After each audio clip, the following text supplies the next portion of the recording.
ginnaaw bi ñu sant yàlla mi ngi may ñu fekk nuyu monsieur le sous-préfet nuyu chef de village ak conseil municipal yi fi teew yëpp nuyu la société gérant nekk fi sama wet muy société Lion agricole di Diobass nuyu jigéen ñi ak jeunesse bi fi nekk di liggéey di sant presse vraiment ni ngeen teewee am nañ ci mbégte lool ndax tey da ngeen di fësal loo xam ne askan bi da ko soxla woon muy bërëbu liggéeyukaay ndax fii ñu toll tey projet bi Lion agricole di def fii ci Mbalfagné ci Notto Diobass lu mat ñetti téeméer yi doomu Sénégal yi ñu ngi fiy liggéey muy loo xam ne ñaari at kese la investissement bi milliard ak genn wàll te fii ak ay at dañ egg ci ñeenti milliards daanaka gis ngeen li ñu gis tey bëri na lool waaye li ci des moo gën a yaatu téeméeri hectares la ñu war a aménager pour exploitation agricole fii ñu toll tey lu mat juróomi téeméeri tonnes gis ngeen ko ci wàllu production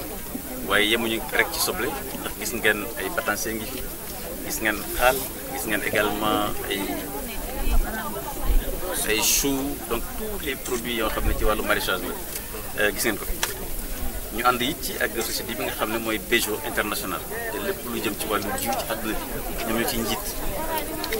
kon muy wane ne projet bu am solo la te boo ko xaymaa aussi dafa tënk ci lii plan Sénégal émergent indi muy transformation structurelle ndax fii juróomi at yi weesu soo fi ñëwoon daanaka doo fekk lu mel ni kon tey transformation am na ñetti téeméeri doomu aadama ñu ngi fiy liggéey kon loolu nekk na loo xam ne loolu mooy transformation structurelle de l'économie ñu dolli ci aussi centre de formation boo xam ne bu métier agricole maanaam lépp luy tàggat ci wàllu naka la ñuy béy ndax bu ngeen xoolee soble bi ni ñu ko defaree fii dañ koy béy wowal ko ensuite en sachet ko donc lépp daf ci am centre boo xam ne fii liggéey bi tàmbali na pour également mu nekk loo xam ne dina fi mën a tàggat ay xale pour ñu wutal leen également xëy ci wàll bi wax naa sànq lu ëpp milliard ak genn wàll ci wàllu investissement moo fi nekk mu war a egg ci ñeenti milliards loolu aussi day wane rek ne communes rurales yi mën nañu également attirer des investissements loolu nag su amee c'est parce que dañuy liggéey ci wàllu commune bi li ñu tuddee ci attractivité du territoire de Notto Diobass loolu nag su amee dañ ci ànd ak la sous-préfecture nga xam ne ñooy représentant état ak toutes les populations pour que lii mën a nekk donc dam leen ci jaajëf bu baax a baax di gërëm bu baax nag société bi nga xam ne mooy Lion agricole ndax gis ngeen également ni ñu taxawee ak population yi dëgg la dinañ ci dolli ay yeneen pour gën a jàppale travailleurs yi ci wàllu équipement également ci wàllu rémunération loolu si nañ ci waxtaan ak ñoom li may daanal rek mooy di ñaax ñi fiy liggéey mooy ndaw ñi surtout jigéen ñi leen ñaax bu gën a góorgóorlu pour que li nekk loo xam ne day gën a wéy dina amal njëriñ population yi bu ñu jógee fii nañ seet yeneen programme yoo xam ne aussi ñu ngi ci wàllu koom-koom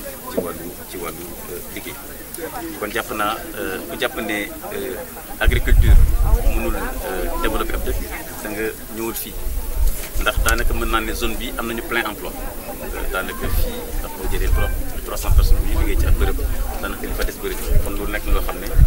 message la bu ñu bëgg adressé aux jeunes wax leen ne création PME création d'entreprise lu nekk la ndax gis nañ soble bi ñu produire fii ñoom jigéen ñu ngi tabax benn marché fii à côté boo xam ne en plus commercialisation bi Lion international di def ñoom dañ am seen marché pour di jaay directement au consommateur loolu si nekk na loo xam ne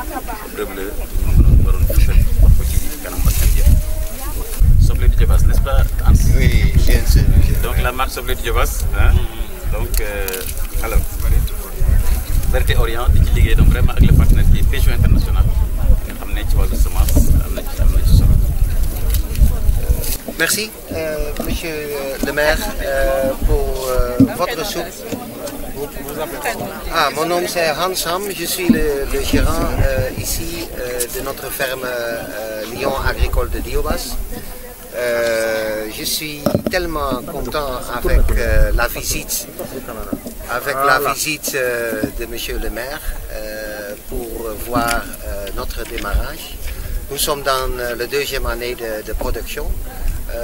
Pour dire la vérité, ce n'a pas été tous facile, mais avec le grand support de monsieur le maire, mais aussi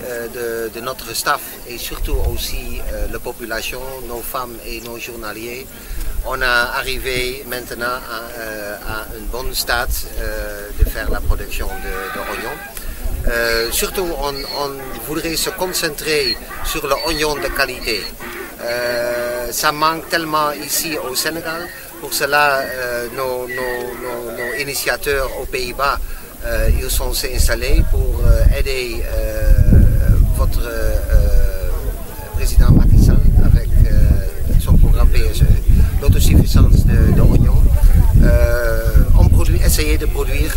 l'oignon de meilleure qualité et avec la meilleure capacité de conservation pour que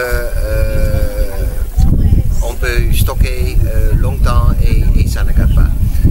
Avec le grand soutien de tout le monde qui sont présents ici, surtout mon staff et la femme et journalier, je voudrais vous remercier, mais surtout aussi pour la visite. Et j'aimerais donner le mot à notre gérant Abdoulaye Faye. Abdoulaye, tu peux prendre mon place parce qu'il pourra mieux votre langue.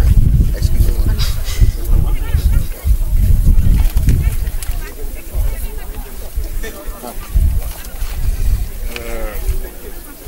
Monsieur le ministre du Commerce, la commune de Diobass, nous mettons les salutations les plus chaleureuses au nom des administrateurs du projet du Diobass, mais aussi au nom de tous les membres du personnel. Nous souhaitons la bienvenue à terre côtière, jadis territoire des éléphants, et maintenant transformé en périmètre maraîcher dénommé Diobass. C'est grâce au lien de partenariat que vous avez su nouer avec vos amis hollandais, la société Bemson. La récolte que vous voyez comme ça, en face de vous, illustre la volonté de tous, en l'occurrence l'autorité, partenaires et population. Particulièrement les femmes du Parmi que je remercie beaucoup. Ces braves femmes qui se lèvent à 6 h du matin pour venir nous rejoindre ici au périmètre. Je les rends vraiment hommage tout le temps les féliciter. Ceux des villages de Ngolfegne, Diaspalam, Tchewo et Bilbiran et Jean Passe. Vous avez œuvré pour que Diobass devienne le grenier du Caire. Un Sénégal émergent, cela donc une contribution très importante au plan Sénégal émergent, une vision du président de la République. Monsieur le ministre, après 2 ans de fonctionnement, nous constatons un réel besoin en formation et aussi en accompagnement des femmes pour qu'elles puissent profiter pleinement des retombées de ce projet très ambitieux. Nous vous remercions une fois, monsieur le ministre, pour votre disponibilité pour le développement de notre cher Diobass qui nous vient tout. Merci. Merci beaucoup. Bonjour, je m'appelle Alassane Ndiaye, directeur d'exploitation de la société Seed Fertilizer Consulting, partenaire exclusif de Bejo au Sénégal. Depuis 5 ans, on travaille avec la société Bejo, qui est le leader mondial en semences maraîchères et qui fait focus sur l'oignon. Je vais m'arrêter sur l'oignon, mais avant tout, je vais remercier notre partenaire Bemstrebo qui nous permet de mettre notre palette, de montrer notre palette de variétés sur place. De remercier aussi monsieur le maire, monsieur le ministre, qui nous a permis aussi, quand même, qui a permis à Bemstrebo d'avoir ces terres et de réaliser quand même cette prouesse en 2 ans. Donc je reviens à mes mots sur l'oignon. L'oignon qui est un facteur, je pense, très important dans le mélange sénégalais. Maintenant, sur cet oignon, depuis des années, les gens parlent beaucoup plus de qualité. Cette qualité est quand même due à plusieurs facteurs. Et ces facteurs, on les maîtrise, on les connaît. La première, c'est la variété. Donc on a d'excellentes variétés. Par exemple, celle-là que j'ai, qui a été produite ici, qui est ferme, qui est très productive, qui s'appelle Orient, du nom est appelé beaucoup plus par les Sénégalais Ngagnbey. Cette variété qui a une très bonne conservation. Et sur ça, la recherche de Bejo travaille toujours pour améliorer les variétés. C'est pourquoi on a amené de nouvelles variétés, de nouvelles génétiques qui sont performantes, bon, comme celle que j'ai dénommée il y a de cela 3 ans, Sakanal, qui signifie tout le monde, le Sénégalais lambda connaît ce que ça veut dire Sakanal, et ça permet aux ménagères d'économiser dans le repas. Maintenant, je dirais qu'on continue cette recherche en permettant aussi aux jeunes Sénégalais d'avoir une connaissance sur la production de l'oignon avec ce qu'on est en train de préparer sur le centre de formation horticole sur place. Et aussi, on va même aller au-delà de ça, permettre aux producteurs sénégalais de venir ici, d'apprendre chez nous, de comprendre comment faire et d'améliorer la production. Parce que si nous, dans ces 100 hectares, on parvient à améliorer la production, le restant des 5000 hectares ou 6000 Sénégalais doivent pouvoir faire la même chose. Mais c'est nous qui devons faire le pas, aller vers les producteurs, et c'est dans un très grand programme qu'on va faire ensemble avec Bemsterbo, la mairie de Djobas, avec Bejo, et on espère bien pouvoir aider, supporter l'État du Sénégal, le président Macky Sall, qui a vraiment une belle vision, c'est-à-dire atteindre l'autosuffisance en oignons. J'y crois parce qu'on a des variétés d'excellente qualité. On a vu sur le terrain, on peut le faire, on peut le produire. Maintenant, ça reste juste l'expansion de cette méthode de production. Surtout aussi, nous travaillons sur l'étalage de la production, c'est-à-dire produire même l'hivernage. Donc, il y a des essais de production d'hivernage qui sont faits ici, et vous aurez les résultats dans quelques mois qui nous permettront de ne pas trop avoir de problèmes pour l'importation, les produits d'importation. Et aussi, nous faisons focus sur des variétés de conservation, et nous travaillons en étroite collaboration avec les producteurs, avec des ONG qui nous permettent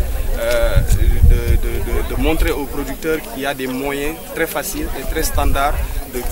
conserver nos variétés d'oignons durant 4-5 mois, et ce qui va quand même absorber une très grande partie de l'oignon qui était importé dans le marché. En tout cas, nous vous remercions, et sachez que le slogan, c'est maintenant, je pense, Orient, si on pouvait le transformer en Djobas F1, on le ferait. Mais dans le futur, on cherchera une variété quand même, parce que nous, Bejo est en perpétuelle recherche de nouvelles variétés. On a d'excellentes variétés qui sont venues, de nouvelles générations, et peut-être on aura une très bonne variété de conservation, de production, et il y aura peut-être le nom de Djobas F1. Merci beaucoup.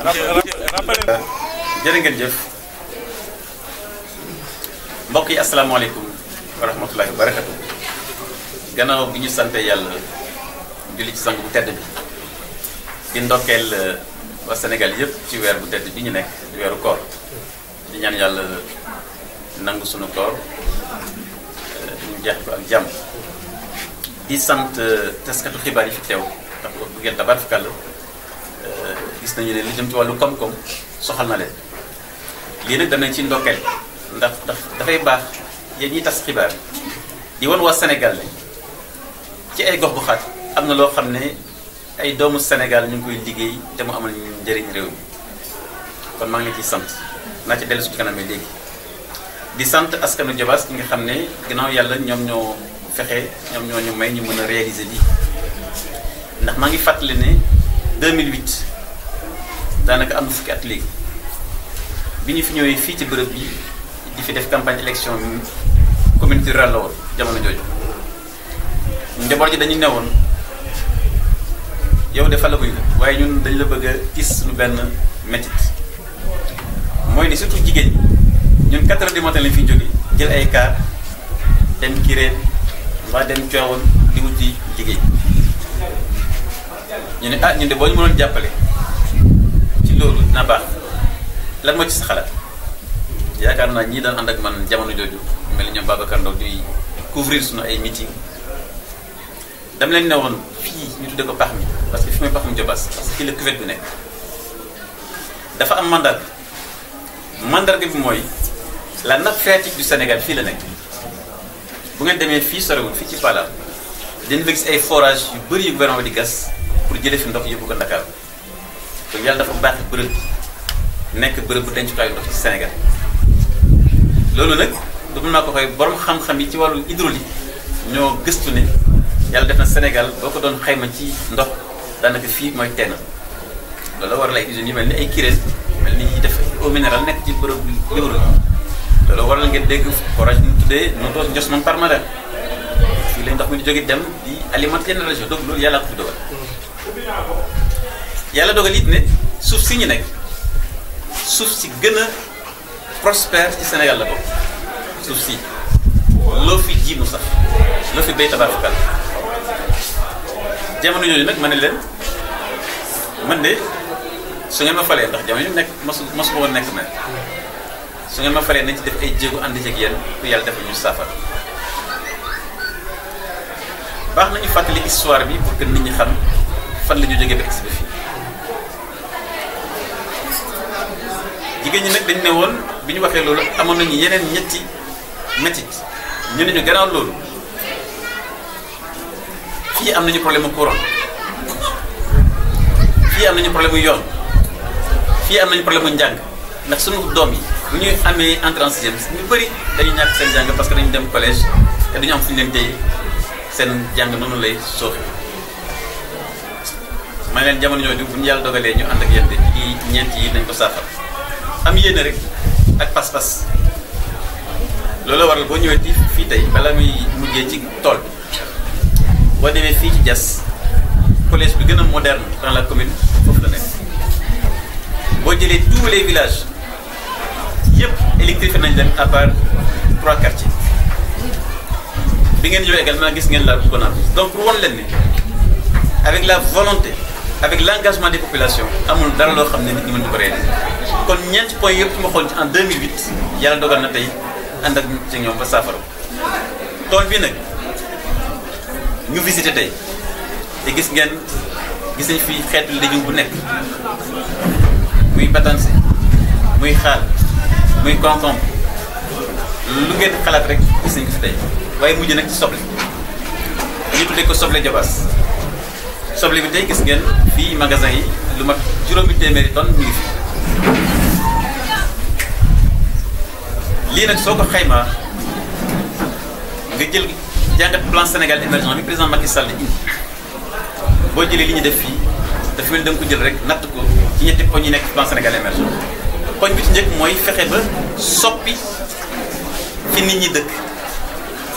nee naa leen sànq am na ab étudiant bu fi nekkoon étudiant licence léegi ñibbisi na pour mën a liggéey ci tool fii ñu toog tey wax na leen ko sànq lu mat ñetti téeméer nit ñu fi liggéey investissement lu mat milliard ak genn wàll te ay fii ak déwén nag bi ci topp dina egg ci ñeenti milliards kon ci transformation boobu lii ànd na ci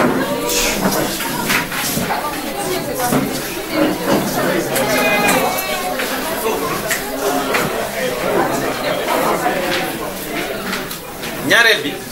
mooy ci capital humain maanaam tàggat fii ñu toog di waxtaan ak yéen centre de formation la pour képp ku bëgg a yëngatu ñu bëgg a tàggat la ci wàllu naka la ñuy béyee mbéy di ngoo xam ne bu moderne la waaye aussi ci wàllu gouvernance maanaam naka la ñuy saytoo suuf si ma leen wax ne démarche bi démarche inclusive maanaam askan yi ñoom la ñu àndal ànd ak service su état ànd ak le partenaire pour lii mën ci am résultat kon jàpp nañu ne lii projet la boo xam ne vraiment bu ñu war a fësal la moo tax maa ngi leen di sant yéen taskatu xibaar yi ndax ab bërëb boo xam ne ñaari at yi weesu ci gannaaw kenn daanu fa liggéey 2 ans après ñetti téeméeri di fa liggéey loolu volonté kese ko indi ak engagement ak pas-pas lii ñu def fi Notto nag mën nañu ko def ci Sénégal yi moo tax message bi envoyé à la jeunesse mooy ni nañu jàpp ne seen réew ñoo koy transformé seen bopp gis ngeen fii dëkk bi ci séeréer dafa tudd Ngol Faje maanaam mooy àll éléphant yi fi moo nekkoon la forêt des éléphants c'était la forêt des éléphants donc tey c'est transformé et je pense que loolu nekk na loo xam ne lu baax a baax donc loolu laa bëggoon tënk rek ci wolof sant leen gërëm leen. soble pomme de terre waratul mën a am yenn njëg yi ci Sénégal rawatina Thiès ak ciment bi ñu yokk loolu la si gis nga jigéen ñi nee nañu sànq dañ fi jaay sax soble kilo 100 francs loolu la ma Ourey di wax sànq xaw ma ana Ourey il est rêve de vendre le kilo à 100 francs donc Babacar soo soxlaa soble ñëwal fii tu as le kilo à 100 francs xaw ma 150 xaw ma. damay bay korité bi jege si rek après. non mais dama ne sànq Babacar xam nga fan yi weesu def naa visite ci marché yu mag a mag ci Sénégal marché Rafanel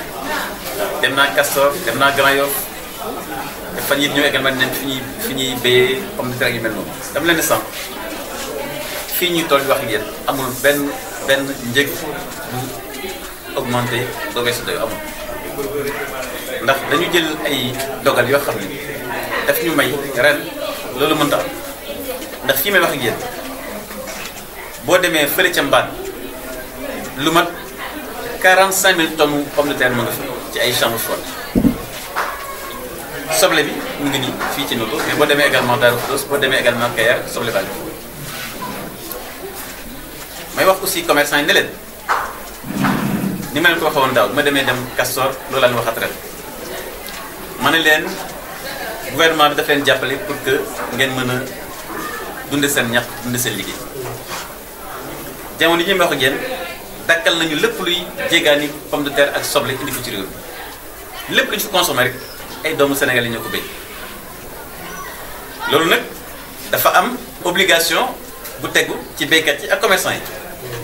parce que le gouvernement bu mënta nangu tamit mooy ñu dakkal importation maanaam tëj frontières yi ba pare ñi yor seen soble ak seen pomme de terre ci biir Sénégal bëgg a nogot doomu Sénégal yi déedéet loolu mënta nekk dama ne bés bu fi hausse amee naa fi dugal sur le marché autant de pommes de terre ba ki bëggoon yokk pomme de terre am boo defoon dans sa pomme de terre dina lam parce que le gouvernement est là pour que les 14 millions de Sénégalais seen pouvoir d'achat kenn bañ ko yàq comme on a des produits fi mu nekk dañ koy dugal ndànk-ndànk di surveiller en même temps les prix pour que pouvoir d'achat consommateur sa bos sama bos ak doomu Sénégal yëpp bañ a lool lii ñu visité nag wane na ni Sénégal am na capacité am autosuffisance maanaam mën na moom boppam ci wàllu alimentation wane nañ ko ci soble bi wane nañ ko pomme de terre mais également wane nañ ko ci yeneen produits ndax gis ngeen tous les autres variétés yi nekk fii au niveau de la commune mais également su ngeen demee Kayar moo fa nekk bu ngeen demee Podor moo fa nekk bu ngeen demee aussi Louga moo fa nekk. ciment wàllu ciment bi ñu daal. bon ciment bi nee naa la sànq yónnee naa samay ndaw pour ñu defal ma enquête xoolal ma lii ñu wax ci ciment bu ñu yokk ci fan la wéeru enquête bi su paree dañu jébal ma ko daa ci waxtaan ak premier ministre ak président de la République pour que dogal yi war a am ñu dogal ko ci wàllu suñu wàllu gouvernement ndax li ñu wax toujours rek mooy gouvernement bi ñaari tànk yi lay waxtaanee ak industrie yi ak commerçant yi dëgg la nañ leen jàppale pour ngeen am bénéfice ndax da ngeen yor ay entreprise waaye du ñu nangu am bénéfice ba pare lor waa Sénégal lor waa Sénégal mooy am bénéfice boo xam ne dafa weesu dayo loolu nag ñu koy def ci soble di ko def ci suukar di ko def ci diwlin noonu lañu koy defee également ci ciment ak beneen produit bu mënti doon produit boo xam ne dafa am essence ci dafa am solo du ñun waa Sénégal dañ koy surveiller te maa ngi leen di fàttali ne am nañu comité boo xam ne arrêté primatorial moo ko créé ñu tuddee ko le comité national de suivi des prix des denrées te maag sama nattaango bi yor ministère de l'économie et des finances ñoo koy saytu comité boobu nag produit yëpp da koy yër weer bu nekk pour xool yan produit ñoo commencé yokk pour ñu jël ay dogal kon noonu lañu koy defee également ci ciment bi di wax sunu mbokk industriels yi ay partenaires lañu du Sénégal parce que entreprise ñu dem bay produire lu mat juróom-benn million de tonnes ci ciment loolu am na solo mais nañu xam aussi ciment dafa am importance ci fii ñu toll ci plan Sénégal émergent boo xoolee ay autoroute boo xoolee demee Diamniadio ay cité universitaire ay cité logement donc loolu demande bu mag a mag la bu fekkee njëg dafa yokku loolu aussi day gaañ consommateurs yi te incha allah nañ ci liggéey ak ñoom dans un partenariat franc mais transparent boo xam ne ñoom du ñu gaañu mais aussi consommateur sénégalais du gaañu. merci. Abdou kii yaa ko moom kii ngay denc nag ci sa bopp ndax kii waxal na bii ngeen jox ko chef de village léegi nag bii nag moom kan lañ koy jox kon Abdoulaye yaay góor mbootaayu jigéen ñu la koy jox góor mbootaay moom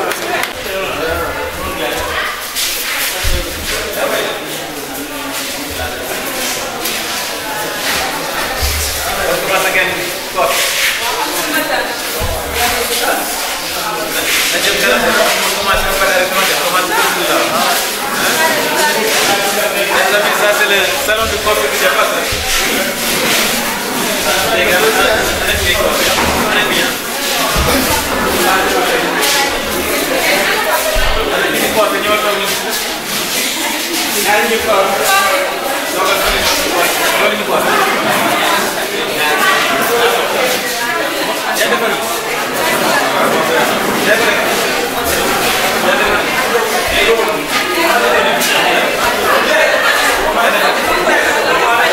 ndax suñu ministre bi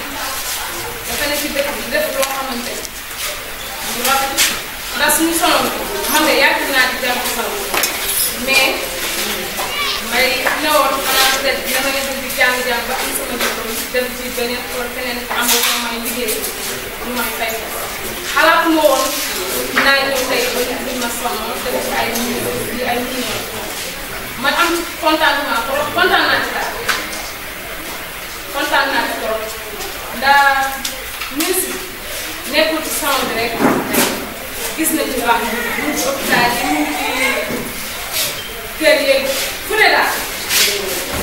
ndax tamit ndax xëy sot n'est-ce pas noonu la ko ndax dangay nekkal biir baax dangay nekkal sa jëkkër sax peut-être du ñëw tey rek jékki indi la lépp soppi tey te suñu dëkk bi dafa nekk loo xamante ni presque fekk moom ñu ngi fekk ci dara dafa fekkoon bi léegi yooyu doo fekk courant fekk nga fa yoon fekk nga fa bëri dina xaw a tax mais fii fekk ci dara yooyu yaa ngi ci courant bi yoon yeeg ak yeneen hôpitaux yooyu dina yàgg kontaan nañ ci trop di la remercier di la ñaanal yàlla li ñu defal nii maa ngi lay ñaanal daal ñun ñëpp ñu ngi lay ñaanal yàlla la yàlla defal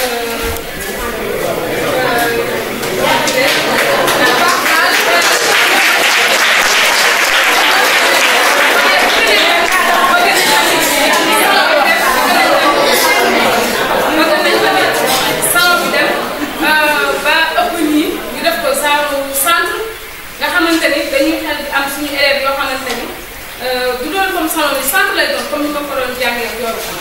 xam nga ñu am suñu cosmétique ci biir di jaay dootuñu xel di dem di tuuti ay dàll ay diw ay affaire yooyu ci des duñ ko xel di defar fi la ñuy yëpp am suñu lépp